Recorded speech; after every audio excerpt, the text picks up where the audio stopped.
we all need to deal with these things. We know we need to, but we get stuck and then we freeze and then we don't do any of it. This really came home for me in a couple of ways recently, which is part of what motivated me to do this program. One is Scott and I started dealing with his oldest sisters having memory problems and finding out that they haven't done any of this. And some of these things are beginning to be apparent. Some of the downsides are beginning to be apparent. And the other is that as Nick and Nora evacuated LA this week, how many places do you need to go to grab your stuff?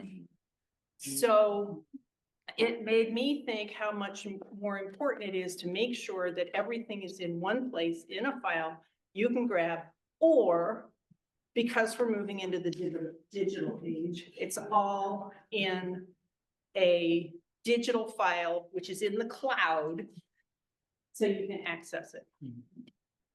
So there's a lot of material here. Sharon, sorry, I don't have any more copies of it. We'll run with somebody if you need to, and yes, I can send it out because of course I have it digitally, or you can take my copy at the end. That's all right, I'll take a picture of it. So all of this applies no matter what your age is. You don't know when your number is going to come up, right? Think about the impact it has on the family who's grieving. For younger people, it may be even more critical because it's a sudden, unexpected death. Does your non-bill paying spouse know how to take care of those things? What to do with the stuff you've collected? So we're going to cover a wide range of things. What do you think of when you think, don't leave a mess behind? What comes to mind? My house. Your house. It's the mess. The stuff, the mess, the house. Wills. Now, I needed 4 bedrooms when I was raising children. I don't anymore, but I don't know what to do with the stuff. The stuff. The stuff. Okay. So number 1, stuff. Start dealing with it now. Think about some of these questions. What has value to you and why? What has value to your kids? Scott and I have been fascinated and told the story several times that one of the times that Dan, our 30-year-old son who lives in New York, came to visit, he said, so tell me the story behind some of these things. I don't want to know, I'm not putting my name on the back of it like I want that, but which pieces of furniture did Uncle Ken make? Which pieces, where did the clock on the mantle come from? And it triggered in me a memory of going to visit Scott's parents, and his mother had stuff laid out on the table and said, take what you want. I couldn't tell what she'd picked up at a yard sale the week before and what they had brought back from China 30 years ago. So think about those stories. And I wrote up a whole sheet of what are the things in the house and what's the story behind them. Take note of the things. There are people who have the kids come and say, okay, if one of these things is important to you, put a Post-it note on it, let me know what they are, and we'll, you can work out some of those things ahead of time. When my grandmother died, Nick, who was about 10 at the time, said he wanted the donut maker. Okay, he got the donut maker. Tell the stories of how they came to you. And don't expect your grandkids to want your silver, your china, or your heavy furniture. Can you keep one piece and let the others go? I saw a thing on Next Avenue, I think, where a woman had kept one teacup and saucer from each of the sets she had inherited from different parts of the family. Ask yourself, have I used this in the last 5 years? Am I likely to use it in the next 5? Can you scan photos and documents so that you can store them in the cloud and they're not taking up space? Sort things, take small chunks. We visited someone the other day at Penswood. She was going drawer by drawer. So just one drawer today. And next week I'll take another drawer. Sometimes when you bite off the whole thing, it's just too big. Also, when you're organized, when you're dealing with the stuff at home, take advantage of storage bins. If you don't like plastic, use cardboard banker boxes, but have a system for storage. I think one of the things that happens as we age, is we get to the store and we forget, did I buy toilet paper last week or do I need to buy it again? I'm at Costco, I might as well. I've got 64 more rolls. I did buy 64 a month ago. So having a kind of an organizational system will help you deal with some of that. It also can feel really good to donate to good causes. Many of the clients I've worked with over time, that's been the place where they get stuck. Like, I don't want to just throw it in the trash. So knowing those connections of where are the thrift stores, or this meeting is anticipating the arrival of 2 more refugee families. Lots of people felt really good about giving furniture away for that. Okay, any questions on stuff or comments? Is there a list of, or would you know of a list of places that you can donate that need certain types of things, clothes or furniture or household? Right. I wonder if there's like a master list somewhere or a place to go to find causes that might want this stuff. It makes me feel better giving to someone that I know will use it versus just donating to a thrift store. Some of the stuff. I mean, Right. some of it can certainly. I'm not aware of a place out that is. The Center for Modern Aging, new name, Okay. is the place where I worked in Princeton. Mhm. And I put together a resource of that kind of stuff. I'm not sure if they kept it up on the website, but knowing something like the Bryn Mawr book sale happens once a year and you can donate books anytime, but taking them to the garage behind the funeral home is a really good thing to know. Yeah, it is. Right. Stuff like It that. doesn't feel like you're throwing your books in a dumpster. There's also, Janet told me about this one. Yeah. It right and near the Oxford Valley Mall where there's a little outside Your standalone. home, yeah. It's like There's a book depository place. which is great. You can, they'll take any books, in good order. They'll also give you credit if you want to get more books. I've never taken advantage of that because the point is I'm trying to get Yeah, rid of them. exactly. Yeah. But they're available. I also want to put a plug in right at, I think it's, right in Langhorne. Is it Renew? What's the? Restore. Restore. The Habitat, Thank you. the Habitat Restore, Good Thrift, Goodwill, Nova. Salvation Army. Nova. Yeah, they're all. Nova. There are lots of organizations that will. Janet, could you repeat the book depository? Yeah, it's. You say play Strip Mall on Route 1 by the Pokey Pokey place, I think. Yeah. Send it to me. I'll look. Yeah. All right, I'll figure it out. Pat. Written this week. In Yardley right across from the Wawa, that's a lovely bookstore. You can leave books for adults or children on their porch. And Okay. they donate them to Philadelphia and Trent. Commonplace Reader in Yardley. Great. And Well, others, but leaving an things, they An blind. amusing note, there is, or used to be upstairs, a walnut coffee table, which had been my parents'. I brought it over 25 years ago to the meeting. I don't know if it's still upstairs. Very nice, modern Danish walnut coffee, not coffee, card table. So it may still be there. And thank you for adopting it. Right. So I think we've just illustrated another point, which is networking, right? You ask the question, you say, does anybody know where I can give this? and somebody else in the room may have the answer. Okay, Thank you. second area, processes. Who knows how you do things like paying bills? So a lot of us evolve into relationships where one of us handles the finances and the other one doesn't. This was true of one of my aunts and uncles. He did all of the financial stuff. She knew none of it.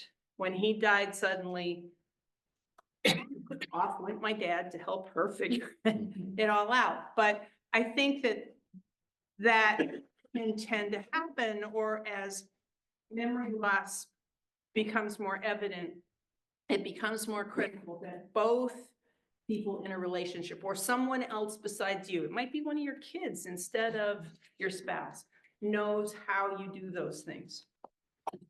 So my recommendation, again, thank you, Janet. This is an idea she shared with me, is I put together a notebook. These are also all electronic documents. But this notebook, it follows this outline of, which is from the National Institute on Aging, which is on the bottom of your resources. It includes, so the beginning here has answers to personal information, legal names, social security numbers, all of that kind of information. Then I have a section on financial. How do I pay the bills? Who do I pay them to? Memberships and subscriptions, insurances, home contractors. We're always trying to remember, like, who was it that came and fixed the furnace? Passwords. And the document I was talking about, stuff. Where did our stuff come from? Yesterday, I also added Xerox copies of all of the things in my wallet. Yeah. That's a really good thing to have before you travel. Copies of our passports. So, to be read when I'm dead. Yeah. How poetic. Scott knows where to find this. Dan knows where to find this. Nick might know where to find this. But I also was thinking, this is the kind of thing that if Nick could grab this as he evacuated, it's got so much of that information in. The challenge is to keep it updated. Yeah. Passwords all the time and so on. But you know, if I have 204 of my 205 passwords, Figure it out. I'm happy. So that's a recommendation.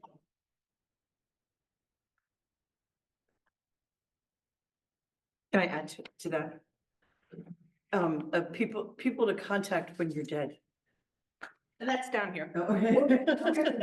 Yes. I can't tell who's Jack the handyman and Jack the friend. I have no Yeah. idea. My contact list has like 2,000 people in. Yeah. Some are work, some are my old job. I don't throw them out because I'm always afraid, I don't know who that person is, but maybe I'll remember later. Can I add to that, Susie, that knowing your partner's password to their phone, for those people that keep passwords on their phone, my sister had brain surgery and it was very sudden.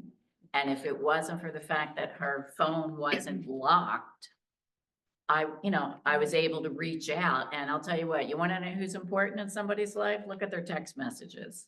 Because the most current people in their lives are usually in there, and then you got the phone number too. Yeah. Or the Christmas card list. Yeah. So that also is one that's on here, but, so what you want to make sure you have in your notebook or in your file system that everybody knows about.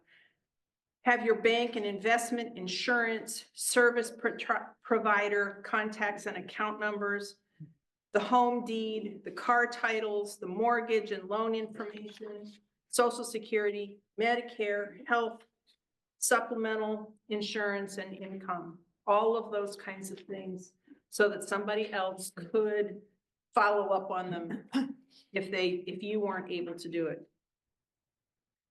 As we've been saying, include a list of passwords, computer and phone access password. Make sure you tell your family where it is. And update it regularly. Okay, anything else? Wendy? I have a Someone's list. gone through this with your parents or someone else in the family recent. A lot of us use auto pay with our bank and credit cards. I have a list of everything that's on auto pay. And when the auto pay comes through, whether it's once a year, once a month, when in the month. And that way they would look at the bank account after I'm gone and say, oh, yeah, we gotta call them and stop that. Because the money will keep coming out until you tell them not to. Exactly. And I think, you know, I put that in here too, because I have some that are on auto pay, some where I get an electronic notification and then I pay it because it's a different amount each month. Some that are, a lot of mine, I go into the bank account and I pay them from the bank account. So I have those sorted into separate categories here. Because that was the part I realized, it's gotten more complicated. In some ways it's easier, in some ways it's more complicated. One of the things that's easier is it's easier to have a family member, like one of your kids, accessing your account. So as it becomes more overwhelming for you, they can begin to do that. There's, it's somewhere down here. There was a statistic I read the other day that said that 50% of people who are diagnosed with dementia have had a financial problem in the year prior to, and that the number is higher in the 5 years prior to, but it's 50% in the year prior to diagnosis. So that's before anybody's really like taking you to the doctor and saying, hey, we may have a problem here. But it means that those are people who are missing paying a bill, getting scammed, paying everything that comes in. Scott's dad was writing $5 checks to every solicitation he got, and there were hundreds. And then it just writing cash in the check register, so nobody could tell what it was. Oh, wow. But he thought, and when I talked with him about it, he said, I'm just paying my bills. So, you know, those moments are the gut wrenching, the hard things. This is a person who was a college professor, was very competent. We need to pay attention to those things. All right, important documents. What does someone need to know about you? So I think we've gone through a lot of those things. It's a good idea if your family doesn't know, to let them know if you're connected with a faith community and who to contact there. We Quakers are sometimes a little unclear about who to call, and I think Wendy and Sharon have had to deal with that as the burial ground coordinators, that people don't always know who to be in touch with. The kids haven't been in the meeting house in 60 years, so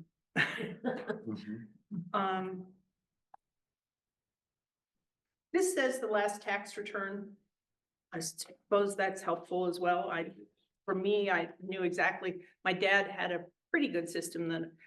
And I remember the point when I walked into his apartment and he had piles all over the floor. And he had a separate pile for each investment company, each month, and I'm like, he was getting ready for his taxes. And I said, do you need some help? Yeah, that would be good.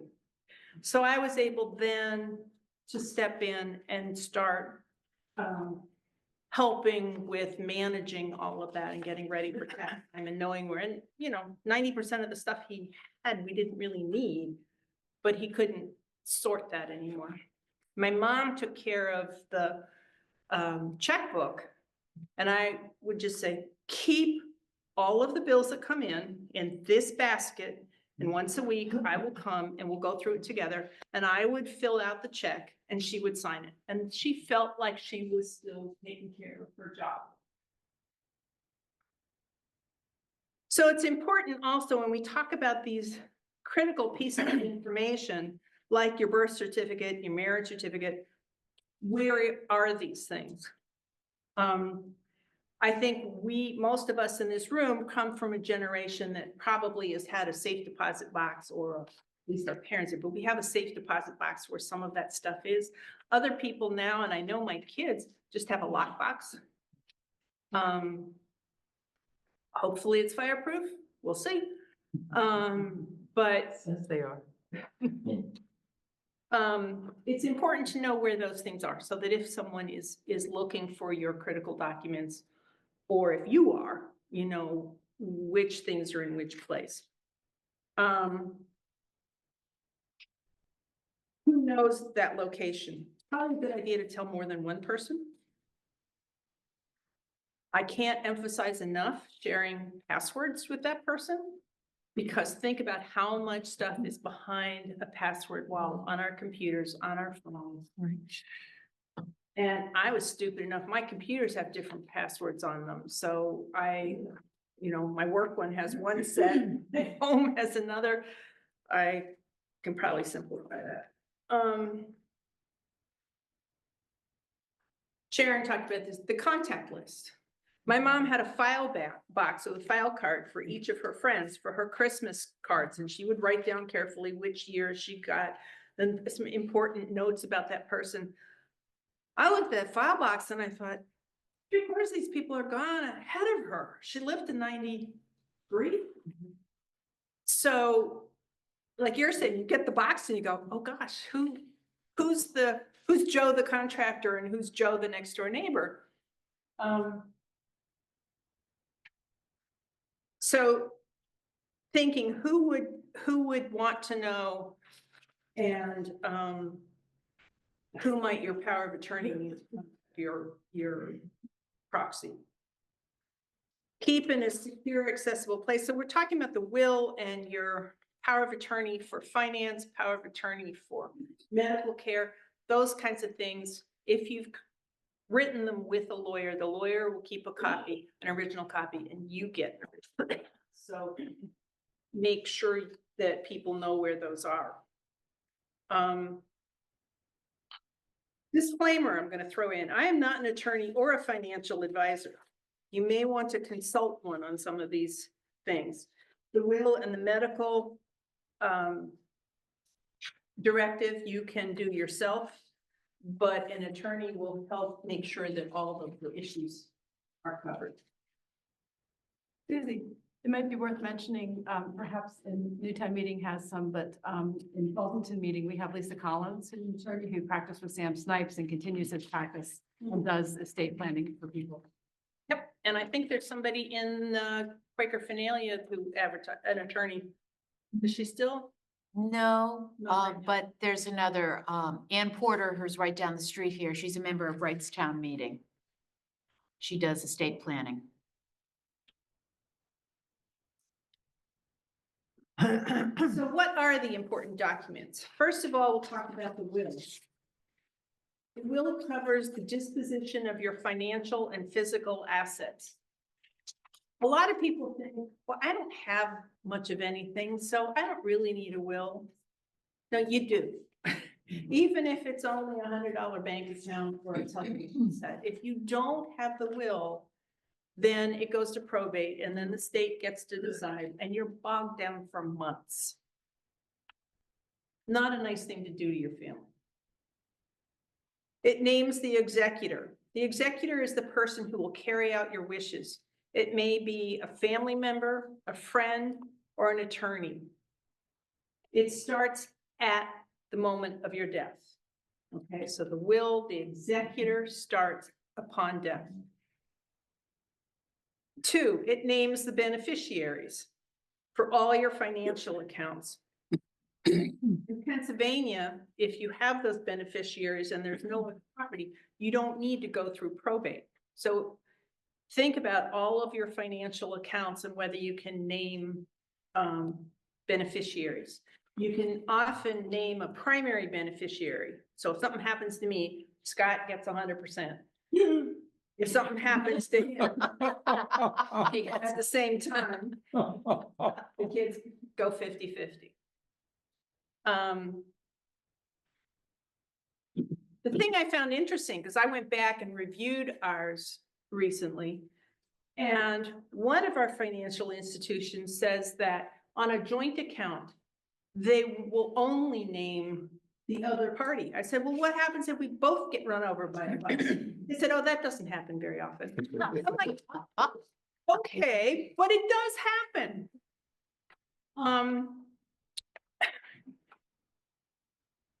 Everyone else was okay with it, like primary, secondary.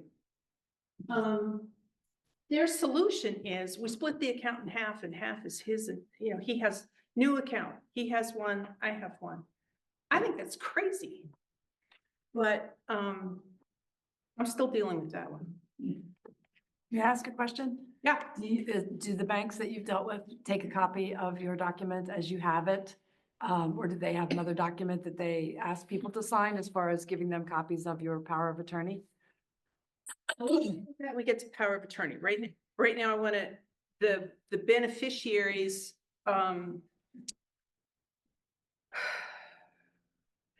and for the most, all of these that I've done, it was going into my account and naming the beneficiary. Sometimes I had to do that with a phone call, sometimes I had to do it online, but it's in their account, what my wishes are.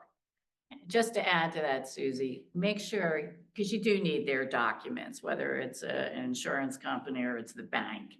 You want a copy of that beneficiary thing and you want it in the binder, whether it's electronic or whatever, because you're not going to get a lot of good service out of a lot of our financial institutions trying to call them. And without other information, they're not going to give it to you. So having a paper copy or something that you can show them makes a big difference. Right, I printed out the page that says beneficiaries and put it in my files.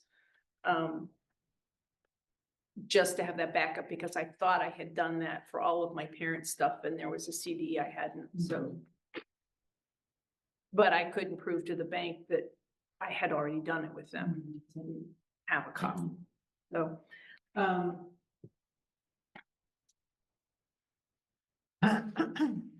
another thing that I know some people have done is sometimes they create a little bank account.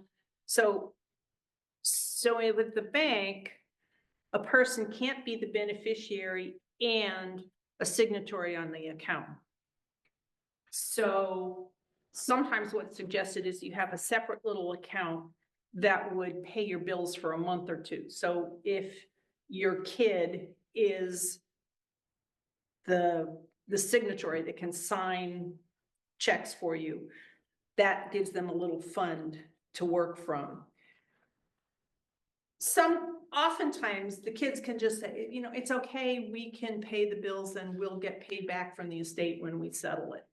But I know a person who did that, who just had a separate little account for the incidentals that came up immediately. Susie, question. How is signatory different from a power of attorney? Okay, a signatory, so you go into your bank and you say, I want to add somebody else who can sign checks on my account. So you go in with that person and they can now pay your electric bill, you're at Penswood, so it's like pretty easy. The only bill you have to pay, and they're used to dealing with it, but it's power of attorney, but just for the bank. yeah, it's a but you want to have a signatory, not a co-owner. So I'm getting into the weeds here. Right. Co-owner means that your assets and their assets all get mushed together, and if you happen to get run over by a bus before they go, then they have to declare that as their income, and that's a mess. So you want someone who, if you cannot sign your own checks, or legally speaking, has access to your account, you want that person's name on the account. And Same as just having specific business to a anyway. bank or the institution that you're dealing with. Right. So I have my son's name on all my checks. That's okay? That won't. You should check and make sure that he's not a co-owner, that he's a signatory and not a co-owner. And your banks may deal with it differently in terms of whether they allow you to put that name on the check. What's wrong with being a co-owner? If you're a co-owner, so let's say you have $50,000 in your account and they have $10,000 in their account, other accounts, right? Because they're talking about your total assets. If you die, I'm trying to think of how to make this easy to explain. They merge your assets together, okay? If the person is a signatory, then they can just access your account. A co-owner, the assets are merged together and therefore they could be penalized Right. because of the size of your assets. Right. Talk to me about it later, Cynthia. We'll go over it again. I'll keep working on. I just don't understand because this happened to me and I just got a check. The bank wrote me a check. I was great. I got money. Okay. No, so I don't know what I don't understand the problem, but I can talk to you All later. right, we can talk to, let's shelve that one. There will be other things that come up, I'm sure. So, other things in the will. Guardianship of minor children or pets. It's a good idea if you have a pet, if there's a plan for what happens to that pet. Doesn't have to be in the will, but people need to know what the plan is. Naming a digital executor, a person who can manage and close your digital accounts. I gotta tell you, it really creeps me out when I get birthday notifications on Facebook for people that I know are gone. But nobody thought to close the account, or maybe they thought, oh, this is so sweet, we'll remember Dad today. So I think this is a fairly new thing, as again, we're moving into this digital age where this particular resource recommended that be in the will, who was named to take care of that. Because it doesn't have to be the same as your executor for everything else. If you want to make charitable donations, if you want to leave a bequest, that can go in your will. As I said before, without one, it goes to probate, which can be time-consuming, fractious among family members, or expensive, and/or. Without one, it usually is given to the spouse and then to the children. There's an estate tax in Pennsylvania. A financial advisor can help you plan for that. And you need to know where your original is. Any questions on wills? We'll move on to revocable living trusts. Like a will, it designates who will be in charge of the distribution and where you want your financial and physical assets to go. It bypasses probate, which would happen without a will, trust, or beneficiaries. And because it's revocable, you can make changes to it. Next, the financial power of attorney. Designates who you want to take care of your finances if you become incapacitated but are still alive. It ends at your death. So sometimes people think, well, I have power of attorney over finance. I can continue to make decisions. It ends at your death. Bills, banking, taxes, government benefits. You're managing all of those things for another person. Make sure that that person knows, okay? So I've had the situation where a person is named, okay, I'm going to name Pat as my financial power of attorney. She can make decisions for me if I can no longer do it. But Pat doesn't want to do it. So the first thing to do is to have a conversation with Pat and see if she wants to do it. I've had people who, this is one of the places where they froze because their oldest son, shouldn't he have the responsibility?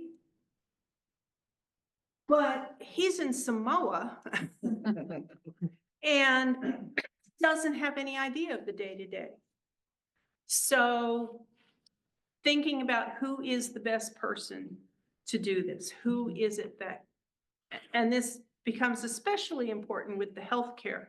But even for the financial, who is willing to do this? Who is able to deal with the numbers that we all deal with as we pay bills and do taxes and all of that stuff? Who can do that for you? good to have a conversation with your whole family if there are multiple possibilities, so that nobody's distrusting the others. Right, so Scott's pointing out that it's a good idea not just to talk to that person, but to talk to everybody, so everybody understands and is on board with it. A financial power of attorney is usually drawn up by an attorney.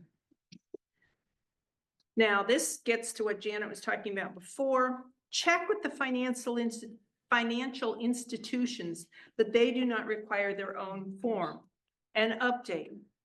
So even though you've got a financial power of attorney, you may go to investment house A and they say, oh, no, we want it on our form. Well, if you didn't know that ahead of time, the whole point is to get these things written when a person is competent to do it and to sign and represent themselves. So, and I think this is a place where the finance lawmakers are getting on top of this and saying, you can't do that. Come on. This is a legal document, but you may end up in a position where you have to fight a little.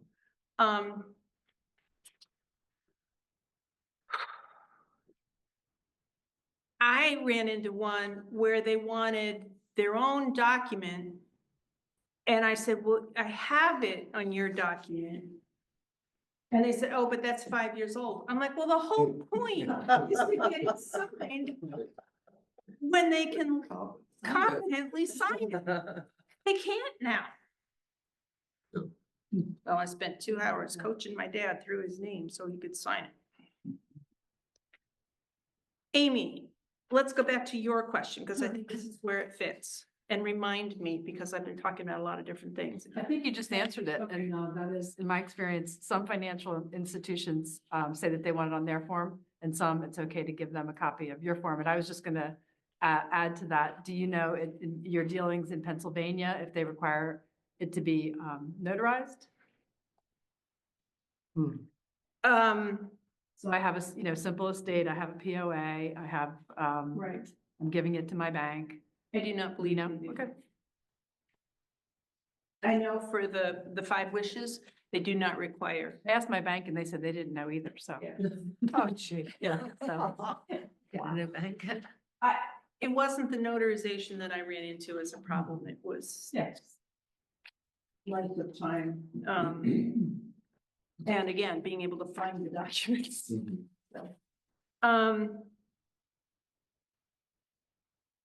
and the other thing is that it's important to update them. So if you're competent and you did this in 1995, go ahead and redate it, initial it, redate it.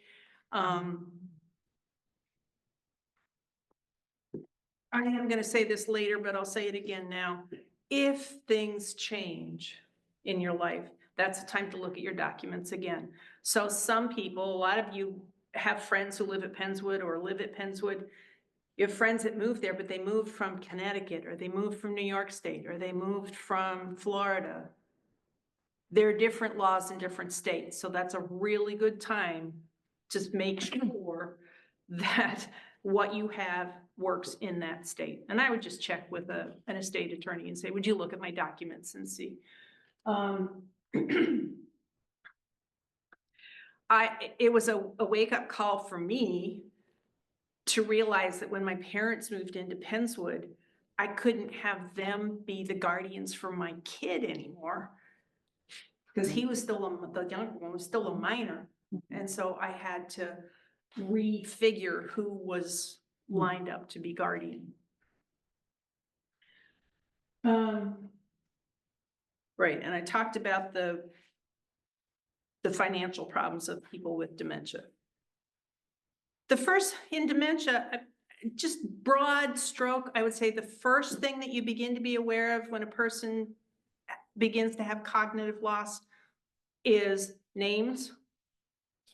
They're losing names, losing proper nouns. The second thing you become aware of is the looping, same story over and over and over again. The next one's financial. The loss of the ability to calculate, the loss of judgment, the loss of time. Like, is it time? I just paid that. Your life insurance or your long-term care insurance, if you have it. I just paid that. No, you paid that 18 months ago. We have to scramble. And that's why it's really important to connect and know what's going on for your loved ones. Okay, any questions on financial? No. We're gonna move on to medical power of attorney and the living will.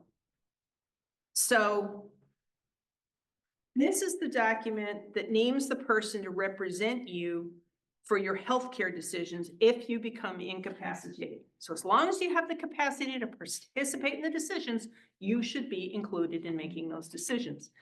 But when you can't anymore, this is the person who's going to do it. One of the things that people miss is anybody over the age of 18 should have this, because something can happen to your 32-year-old kid and they have not designated you as their decision maker. I had a friend whose daughter lived on an island in Maine, and the daughter had a baby. The friend was living down here. She knew she'd gone into labor. She knew that they were about to medevac the daughter from the hospital to the mainland, and then communication shut off because while the daughter was in surgery, she was not capable of saying, yes, you can talk to my mother. So, good idea to have that in place.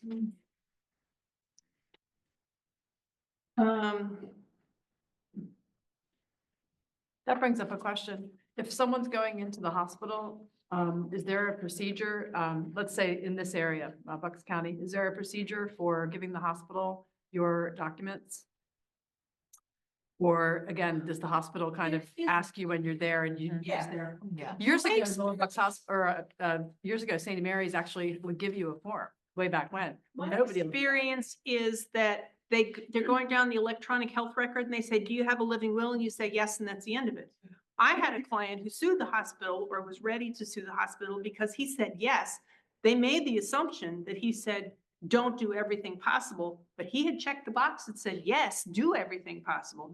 And they had only just, apparently his chart had a little red flag on it. Now that we have electronic records, my recommendation, and it's down here, is that your primary doctor and your healthcare system, so whatever, if you're on St. Mary's or my chart or Capital Health or Jefferson or Penn, Trinity. give them a copy of your medical power of attorney so it's in your electronic chart. It's my impression now that Capital and St. Mary's are sharing, or I can't remember, but A lot of the systems. for the, they don't, Penn shares my chart. okay, Yeah, that's maybe what you're thinking of. yeah. So we're working in that direction, but we're not there yet. So we've moved from paper to electronic. Now we need to get them to share with each other. So I had an experience at St. Mary's not too long ago where my mom was rushed to the hospital. And thankfully, it was because of a mistake in her medication that was prescribed by her GP's office. But it was scary. And when we were there, I was there with her while the emergency physician was asking questions. And he did ask about things like this, but it was just glossed over. And then, this is so interesting, he left the room before they had done a lot of tests and before they knew results or anything like that. He left the room and then I was about to leave. Then he circled back around, he popped back in and said, hey, I forgot to ask you something. Like, if you die, can we resuscitate you? I mean, literally, that's exactly how they did it. Yeah. Exactly how they did it.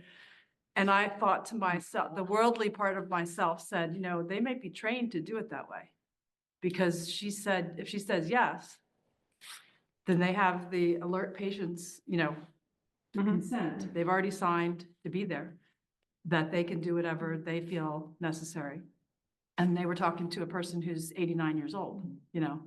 So I just thought that made me ask the question of, we should really have this stuff on file, you know, and make sure that my mom's wishes are going to be followed if and when something happens again. And it's and the- considered- Things, I think a lot of these things were designed for 30 years ago and not now. So here's another situation. You go into the hospital, you get through the ER, you get sent, you get admitted. You are then under the care of a hospitalist. The hospitalist is an expert at hospital and emergency care. They are not an expert at you. They never notify your primary doctor that you're in the hospital. So this person, again, thinking old, like when we grew up, this is how it worked. We had a doctor for 40 years who would know you, who would have had these conversations with you, who would know what your wishes were. If they've been trained to ask those questions, which those doctors 40 years ago were not. You know, medical care is do everything possible. But that hospitalist and your primary aren't talking to each other. So again, I think it's really critical to have that uploaded into your chart. Yeah, my mom looked at the guy and she said, if it happens tonight, yes, but not on my file for the rest of my life, you know, because I have a living will. And he was like, oh, you know, don't worry about that, you know, and then he left. Yeah. So. Excuse me. Yeah. When we talk about giving them the paper documents so it can be digitalized, there are a lot of thems at the hospital. So who are you talking about when you say that?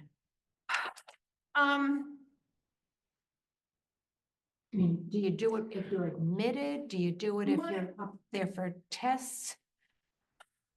Well, again, if you're going within, so easiest example, St. Mary's Health. You have a St. Mary's primary doctor and you go into St. Mary's ER and they ask you this, start chugging down this list of questions. I would hand the person the copy of your power of attorney for healthcare or your 5 wishes or whatever. I would hand So it. that means you have to grab it on the way out. Yeah. Yes. Have it by the door in your. And- What I was Sounds thinking smart, of. yeah. Well, and that comes back around to. So So you keep. yes, you should grab it on the way out. And my guess is that the doctor then hands it off to whoever's sitting at the desk and entering data, you know? But that's why I think it's so helpful. It may be that if you go into my chart, there's a tab Where you can and upload. you can upload it. Yeah. Okay. And that's because at the moment that you're dealing with the EMTs or whatever, you're thinking, I better take my wallet, but you're not thinking, oh yeah, where did I put my Exactly. documents? I go to Capitol Health as my primary and I brought my healthcare documents to them at my annual physical and they've scanned them in. So that's another thing to think Yes. about as well. Or I guess if you didn't even have an appointment, you could probably just bring it to them and, you know, and ask them to That's what scan I'm it in thinking, for yeah. you. Right, I think that's, so I'm just saying, use one of these. I think that, thanks, Lorraine, that's a great additional pathway, but do it when it's not a crisis. Right. Sharon, you had your hand up before. I'm not sure I got to I'm you. curious as to, we're talking about health, medical, if that also includes mental health or if it's separate. What I In terms find, of disclosing right, information. so, most of the older documents, like 5 wishes, only sort of deal with it globally. There are times, and there are spaces in both the 5 wishes and the, I think in the New York Yearly Meeting one, where you can add in a section for, you know, there are lots of blank lines you can. But will the healthcare people not call you? If something behaviorally, or let's think about like the adult children, that's a little easier. They won't call you. So if you're saying you can disclose this, will they just assume you don't have it? Like, Well, I think, again, so let's have 2 buckets. One is the ideal, the way that we've designed these documents and procedures, and one is the way it really happens. So, so yes, if mental health is a significant issue, I would find a way to write that in. There are also ones that are coming up with a dementia care power of attorney. And again, I think that the people who have written these have just included them so you're not dealing with multiple documents. You don't want to ever create a situation where they conflict, but I think that like the example where I was talking about the guy who said, yeah, but I checked the box that said do everything. Many practitioners just kind of go through it pro forma instead of actually reading what your answers are. But they can't even do that if you haven't put it in the first place. And I think it's also really important when you're dealing with these health issues to have an advocate with you, because that advocate can say, excuse me. You know, I had a situation with my primary doctor when electronic health records first came out, and he said, do you ever feel depressed? Okay. And then he said, do you have a gun in the house? And I said, I am so glad you're finally asking that question on these. He said, well, it's on the form. I have to ask it. I hate it because now I know the answer. I'm responsible now that I know the answer. And I thought, I don't think I like you as my friend. Mental health practitioner. I'm really glad that somebody's finding out. And now the Medicare questionnaire has the depression questions in it. But I think it really helps to have an advocate there with you who can say, hold on a second, let's go back. I don't understand. I don't know about you guys, but whenever I'm in a stressful situation, my anxiety goes up and my brain goes out the window. My ability to remember and process information, the blood is not going to my brain. And so having somebody else there who can take notes, who can advocate for you and say, well, I'm not sure that's the best path, is really important. Yeah, just one thought, when my mom had cancer and she wanted to go to the shore for the last time, she wanted to go out and visit my sister in New Mexico. So I was taking her on, trips like that. And I talked to the oncologist to time it with her treatments and all. He said, make sure you take her medical directive with you. And I thought that was such an excellent idea that I had it in my car if it was a car trip, I had it in my suitcase if it was a flight, That's smart. just so I would have it. Because you're going out of state. Yeah. And that makes it even harder. I want to write that one down in my purse is something about. Thank you. We'll remind you.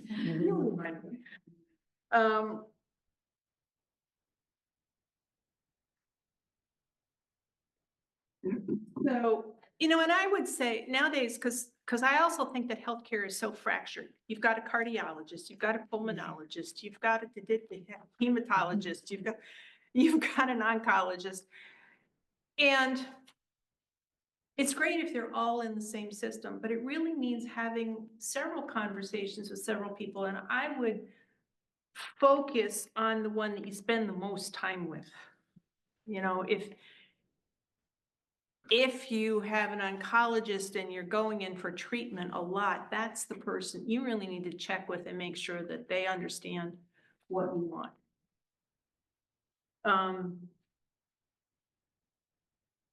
But also all of this is why it's so important that your family member, your advocate, your family members understand what your wishes are, because they're the ones who are going to have to advocate for you.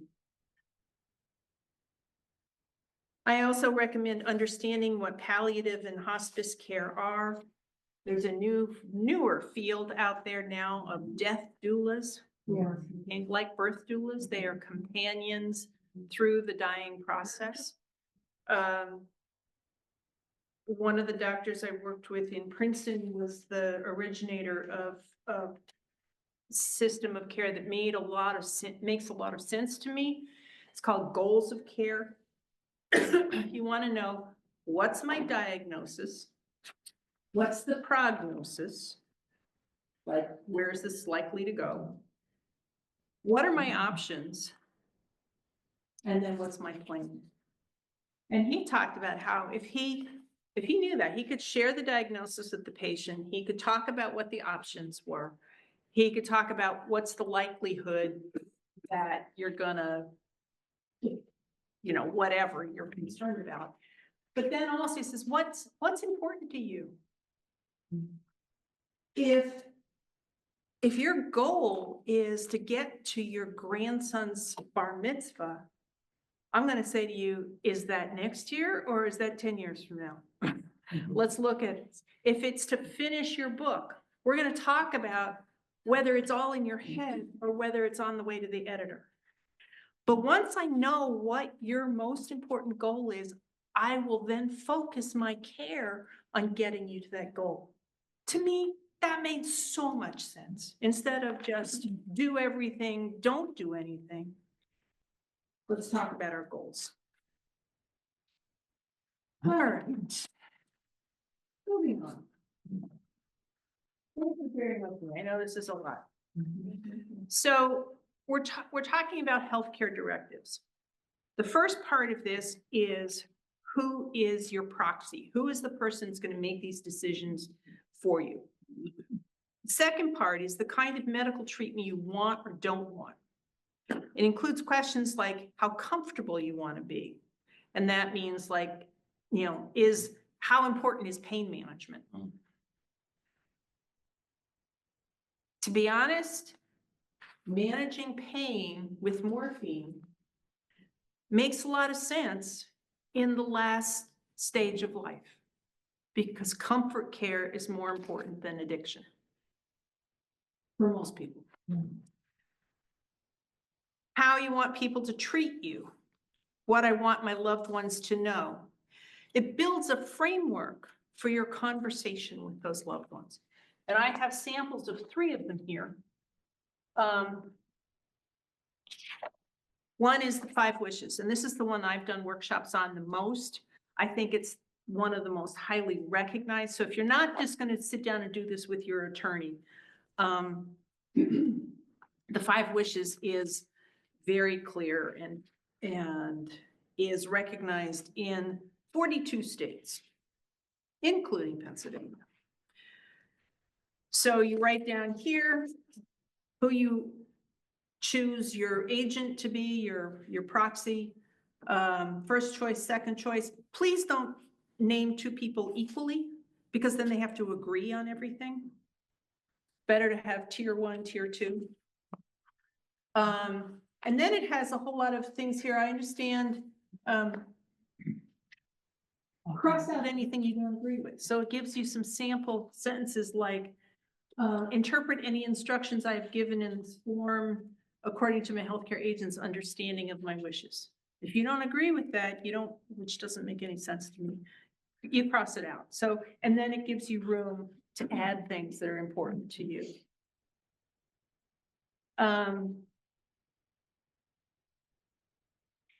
What life support treatment means to me. And then if I'm close to death, I want to have life support. I do not want life support. I want to have life support treatment if my doctor believes it could help. So there's kind of a middle ground there. And what I like about this is that it includes the comfort. I wish to have cool, moist cloth put on my head if I have a fever. I want to be touched. I don't want to be touched. Tells people a little bit more about you. How do you want to be treated? I want my hand to be held. I want prayer. And then how I want to be remembered. So the back here is the witnesses. So you get 2 witnesses. These are not the same people as the ones you designate as your proxy. Okay. Susie, I am so high on 5 wishes. I really have to. We're all gonna die and we act like we're not. But I did it with For yourself. I did it page by page with my mother so that it wasn't like, oh, you're gonna die and I'm just like hanging. And we could honestly discuss all the topics in there. Like, do you want somebody reading Bible passages while you're, under?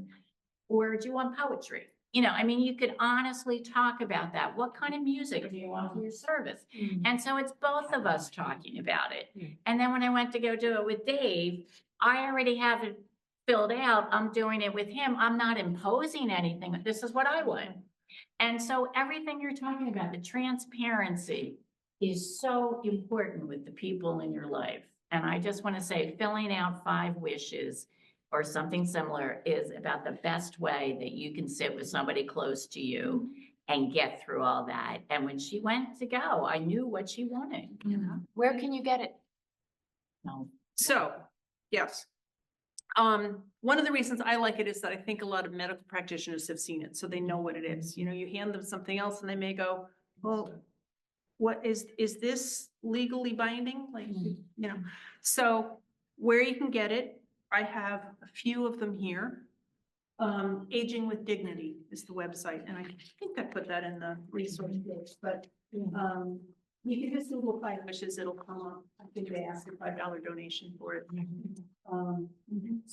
Question for you. How does that work if you already have a healthcare directive? Like, is it either or do they mesh somehow? The most current data always supersedes the previous. Okay. So it But depends this is on where adding you a date whole them. layer of care and comfort that is That not isn't your in a healthcare directive. Yeah. Okay. So it's supplemental. So New York Yearly Meetings, Arch Program put together Quaker values and end-of-life decision making. So this takes the 5 wishes and takes it to another level. What would you describe as a good death? When I think of dying and death, I remember. My hopes for my end of life are. So it's more expansive and tries to come at it from more of a spiritual direction. And it also has many, many pages that are just explanations of all the stuff we're talking about today. I do have some copies of that as well. These are version 1. They have a version 2 out. Again, you can get that through New York Yearly Meeting. I think they asked $10 as a donation for that. And the third one I have is from an organization called Compassion and Choices. So you have different options, and this one focuses on, I remember the first time I did it, it was like the attorney went through like 64 different things that could happen to you. The Princeton healthcare system says, you want everything or don't want everything? One question, but like Janet, I like the 5 wishes because it starts the conversation, and we'll get to that in a minute. This one goes through, here, the dementia provision. So Sharon, you were talking about that. They add that in as an addendum. But it's like, here's the 64 questions and check off what you want. Susie, simplicity. Marion. Would you clarify what you just said about the people that you name on the 5 wishes could be different or must be different than the POA or power of attorney for health? Your witnesses. So who you designate as your proxy, as the person who's going to activate your wishes, which you've written down in your power of attorney. Okay, the power of attorney is the document, this document.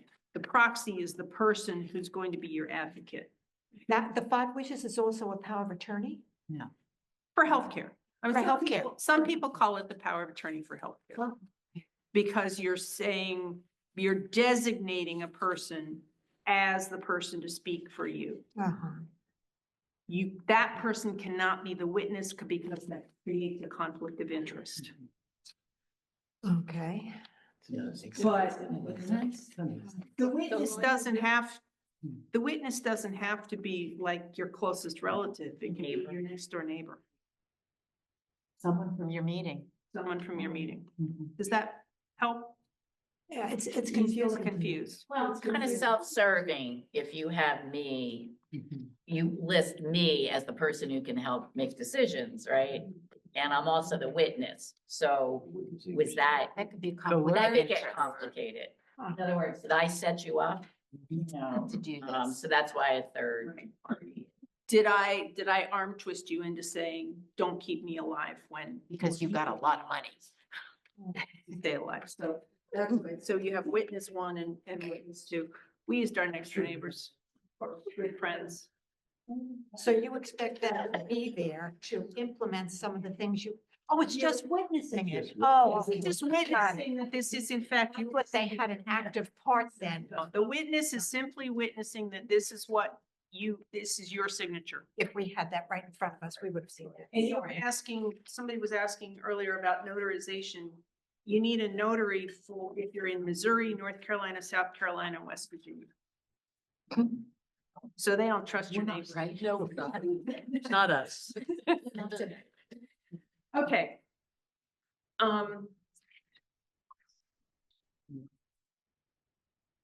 So that just talks about the three different versions that I have here. Every attorney has their own template that they use as well. So the next document I'm going to talk about is a HIPAA release. Now we're seeing these more and more, and I'm really glad because HIPAA really screwed things up for a while. So HIPAA is you're giving permission for somebody else to talk to your doctors. So, a lot of doctor's offices now have you do this when you come in at the beginning of the year, fill out all the paperwork and stuff. They say, who can we leave a message with? Who can we give information to? I think that since HIPAA was enacted, most physicians think that if you come with me to the appointment, I can talk to you. That's implicit permission. But, you know, if you get, like my friend, if you get hauled off to the hospital in an ambulance and I'm not there, I may not be able to get information. Sometimes there's a little bit of wrestling about, well, who are you? And then you have to show them that you are the power of attorney. But then the question of, is the person competent to make their decisions, or do you get to make the decisions? It's just easier from the get-go. And if your healthcare provider doesn't ask you that question or doesn't have a place to put it in your record, you can just write it on a piece of paper. I give you permission to give healthcare information to. Okay. Susie? It's also important to have another name on your health insurance. I have my kids' names on my Medicare as if something happens to me, I'm in the hospital, they need to contact Medicare. They don't have to give the power of attorney. They can talk to them because it's in my record. And I would imagine that's even more, I mean, Medicare is your insurance. I would think it's even more important if you have an Advantage plan, because the Advantage plan, that insurance company has the power to say no to treatment. Right. I have it on both. You can do that as soon as you sign up, you put it on. And the next one is organ or body donor card. That should be in your wallet. On your license, right? Yeah, the organ donor's on the license if you're doing full body donation to, Science or something. yeah, then. What? Humanities. Thank you, Marge. Yes. Community Gifts Registry. Do you know? I have yes on my donor card on my license, but I'm also doing Humanity Gifts Registry. Is that a conflict? No, what I understand from that is that if you have said it, like, and they need your cornea or something, they'll take it. But there's very little that most people of our age don't get to want. So, It's like a car with a lot of. so you've got it checked. Yeah. My parents both chose Humanity Gifts and they were marvelous. They are. They were amazing. Sam had it Both too. in terms of how they The whole came body and took donation. care of the body, but also the memorial that they do once a year was quite moving. All right. I'm gonna dip into another one, which is a little confusing for some. The POST, Physician's Order for Life-Sustaining Treatment. This is fairly new. Again, this doctor that I worked with in Princeton was really a mover and shaker in getting these laws passed in the states. The difference between the POST and your healthcare directive is the healthcare directive is basically what you wish for, but you may not get. The doctor sometimes overrides it. There are fights about that. Family members may say, and here's an example of that. We just had a pandemic. Now, you may have checked off on here, no ventilation, because what you're imagining is some person who died at 95 and it didn't make any sense to prolong life with a ventilator. But a lot of people's lives were saved with ventilators during the pandemic. They were on for 2 weeks, 6 weeks, months, but they came through. So you may say, well, I don't think that applies in this situation. Another example, you are, some of our friends, all right, you're 65, you're riding your bicycle down the street, you hit a pothole, you do a header, you're knocked out cold. Well, that's not the kind of thing you were imagining, again, when you filled out your 5 wishes. So you may be unconscious at that moment or for a little after you hit the sidewalk, but maybe you don't want the no treatment option at that point. So your healthcare proxy has the ability to say, I don't think that was what we meant. Let's try this instead. Let's try a ventilator for a month and see what happens. The POST, the physician's order, is a medical order. It must be obeyed by everybody from the EMTs through the ER to your treatment. So my recommendation is that you don't fill out a POST until you know what you're gonna die from, and it's gonna happen relatively What soon. does the LST stand for? Physician's Order for Life-Sustaining Treatment. Okay, thank you. Sometimes it's called POST, sometimes it's called MOST, medical order. So for a while, some physicians were really pushing these. Oh, we've got to get these on every, you're over 65, you should fill this out. I'm like, no, don't, because it must be obeyed as written. Now, Medicare will now pay for one conversation with your doctor about this stuff. I advocated that there be some flexibility, that you could have those conversations with a social worker or a nurse before getting to the point where the doctor signs off on an order, because those nurses and social workers are often the people who know you a whole lot better.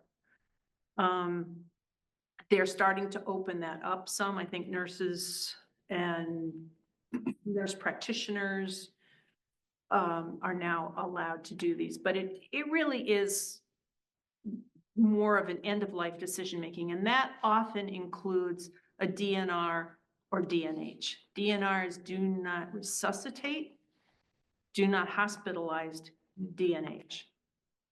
Those are the kinds of things that are also often a part of hospice care, when you really are in your final months and you've decided you don't want to go back through the hospital again, you don't want to be resuscitated. I remember listening to a doctor talk about this once. He was talking about having a woman come into his ER from a nursing home. She had significant dementia, didn't know where she was, who she was, and she weighed about 90 pounds.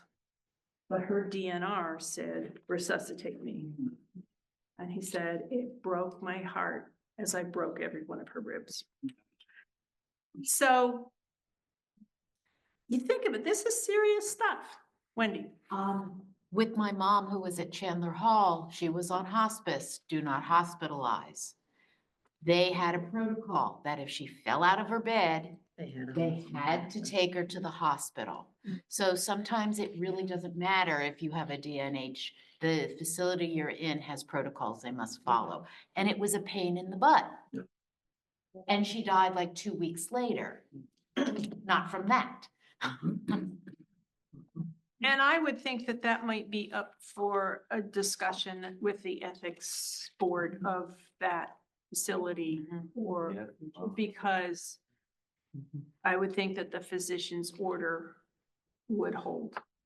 But the other thing that reminds me of is that you may also run into difficulty if the EMTs are called, because they are told that they must take a person to the hospital. Even if you say, no, I'm fine, they have to take you to the hospital makes the decision. But if they're faced with a post on the door, you have some possibility of them calling headquarters and saying, what do I do now? Excuse me, I couldn't figure out the word pulse from the audio. I thought it was pulse. So could you repeat the key message about POLSTs? Because Okay, Diane, yeah. thank you. And I'm sorry, I can't see you guys behind me, so please do shout out questions when you have them. Yeah, what's the key message? Yeah. The POLST is a physician's order for life-sustaining treatment. It is something you fill out with your doctor, but don't do it until you know that your end is coming soon and you know what it is that's likely to kill you. Okay? Thank you so much. I thought it was pulse and it didn't make sense. So the last one in this section, in 3 minutes, okay, is the file of life. That is. Okay. So the file of life, the ones that we handed out in Princeton had a red pocket and it said file of life on it and clear front. And in that pocket goes this little piece of paper. You stick it on your refrigerator door and it has all of your vital information. So when the EMTs walk into your house, instead of asking you or your spouse the 43 questions, they grab this. So remember to update it regularly. You can probably get them through health fairs, senior centers, probably your local health department. We got ours from Friends Life Care. So, you know, probably the medical team, well, medical team at Pennswood has its own protocols, but if you're living at home, these are really, really useful to have. Yeah. So it has name, address, ambulance company that you subscribe to if you do, emergency medical information, all of your medications, all there on that piece of paper. Pennswood was wonderful. Every time one of my parents ended up going over to St. Mary's, I arrived at Penn, or they sent them over with a manila envelope that had everything in it. And it just made it so easy to go through this whole initial process. I think that's especially important for those of us who live alone. And if we are unconscious on the floor, hopefully there is a big red folder or something that says emergency that in a prominent place where an ambulance or EMT. File of life on your refrigerator door. They're all trained to look for it there. Thank you. Your medications change. Yes. Yeah. The fact that they are trained to look for it is, I did not know that, so that's It good. started out as the vial of life, Yeah. and it was a pill bottle that you rubber banded or taped to your refrigerator shelf. But this red magnet works so much better. Now, if your refrigerator door isn't magnetized, then tape it to the wall. But you know, that's where they're gonna look for it. In this little pocket, I also put our subscription card for the Langhorne Pendle EMT. Because I figured the ambulance service, I figured, you know, what better way to show I'm a member? Take good care of me. It's right here. Okay. Other aspects, thinking about a memorial plan, there's nothing to keep you, and Jimmy Carter was a great example, right? He had that thing planned, speaker to speaker. He knew, he had it all laid out. And I love the way that, they wrote memorials for each other and their sons. Yeah, That not was nice. great. That was so funny. But it also helps because again, if your kids live at a distance, they may not know whether you want a memorial, where you want it to be held, what you want included. You know, do you want music? Do you want readings? How do you want your remains disposed of? Do you have a burial plot paid for somewhere? Organ donation, write your own obituary. Nobody knows you better than you. And how many of us have had the experience of trying to write an obituary for a parent and going, what year did they graduate from high school? Did it my way. What was that first? You know, Doing it at the funeral home is really stressful. Yes. Or if your sister writes it and she doesn't know your father very well. Yeah, right, right. yeah. His sister wrote all kinds of things in there we didn't expect. And we're the ones who stay in Quaker world. But, some people prepay a funeral, and if you're close to the line on Medicaid, it's one of the things that's often advised to you then qualify for Medicaid. Your assets are below the $2,000 asset limit, by prepaying your funeral. But it really helps if your family knows you did that and where. My parents were so proud of themselves that they prepaid their funeral, but they did not pre-plan their funeral. So we spent all these hours trying to figure out hymns and scripture, which they should have done on their own. Yeah. And remember also that the memorial service is for the people who remain. To the best of my knowledge, you are not going to be there. But I want to be remembered. And remember also that Philadelphia Yearly Meeting has a cremation assistance fund. $800 per. Yeah. We just need to get it signed by the clerk of your meeting. Easy peasy. Life insurance.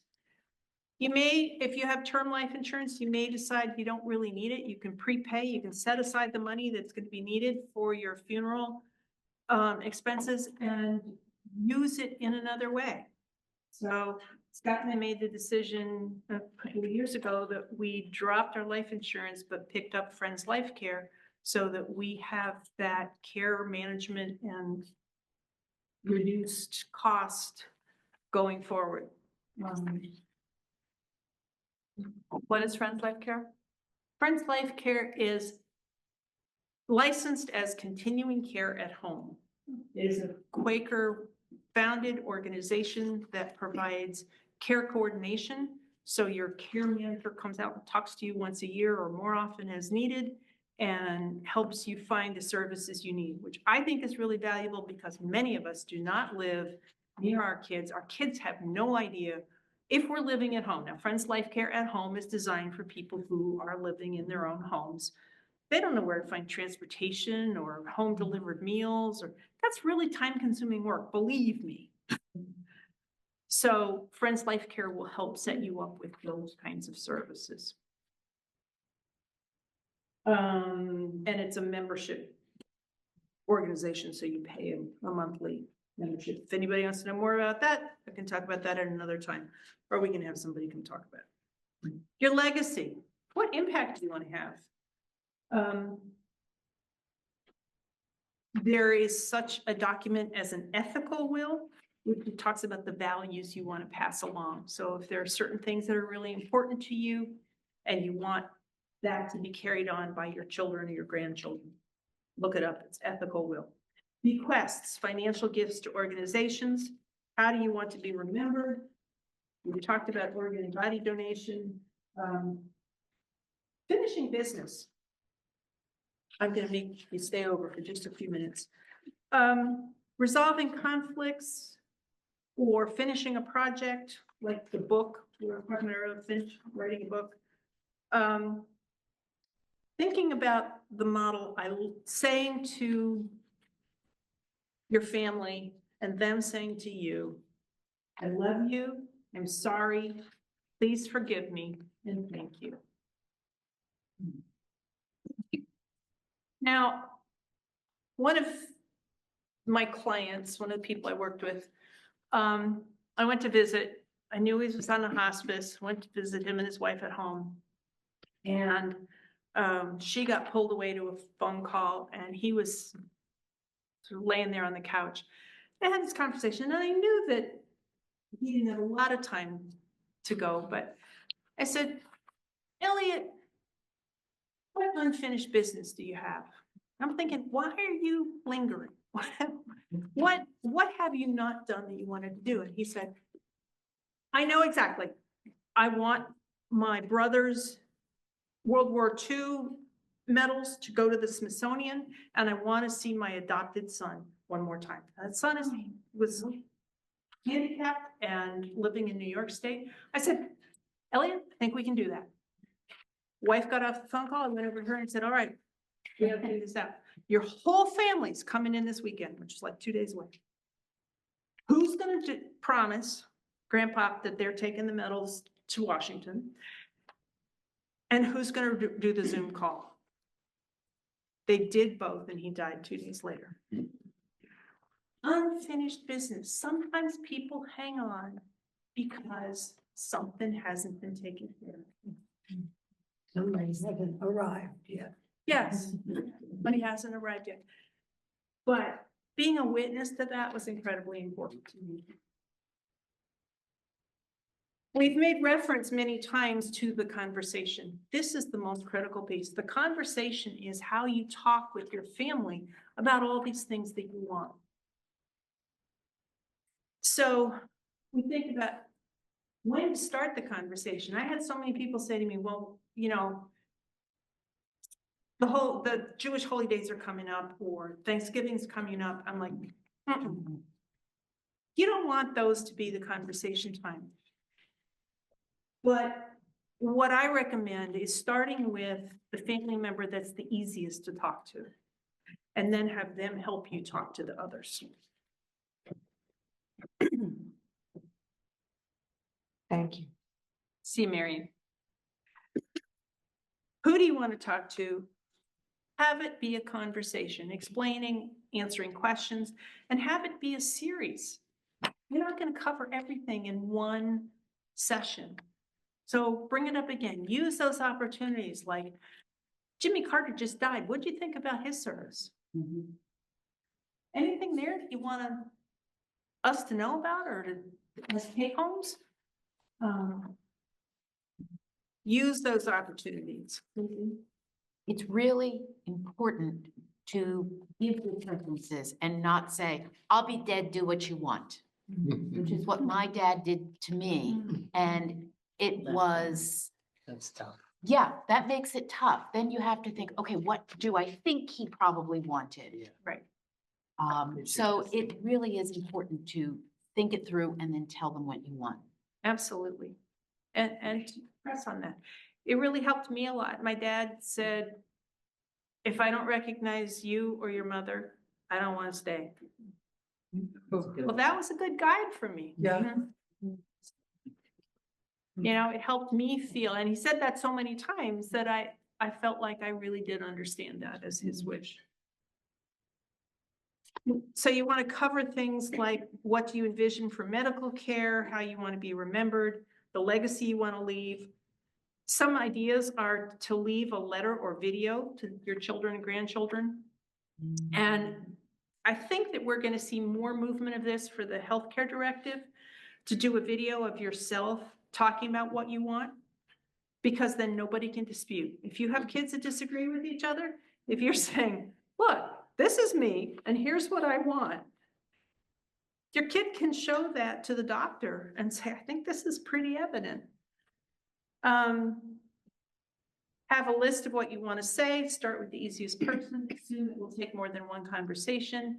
Your thoughts may change over time. Don't feel bad about going back and revising it. It may extend into other conversations about where you want to live, your unfinished business, what's important to you. Last but not least, review your plan regularly. If there are new circumstances, you move, you change your mind. Thank you for listening. Thank you.